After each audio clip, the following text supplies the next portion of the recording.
ఏం చేస్తున్నావు? ఏం చేస్తున్నావు రుద్ర? ఎందుకు అంత ఫోన్ చూడడము?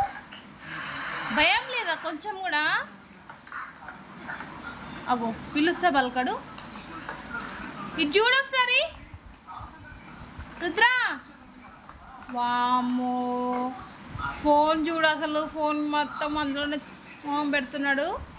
పిల్లిస్తే కూడా పలకట్లేదు. భయం లేదా నీకు రుద్ర? రుద్రాంశ్ రుద్రాంశ్ అస్సలు ఏమన్నా ఫోన్ చూస్తున్నాడా? క్లోజ్ అయ్యి, మొబైల్ క్లోజ్ అయ్యి. ఇటు రుద్రాంశ్ రుద్రాంశ్ చూసినావా? అసలు పలక కూడా పలకట్లేదు. రుద్రాంశు ఇటు ఇటు ఇటు ఇటు ఇటు ఇటు డాడీ.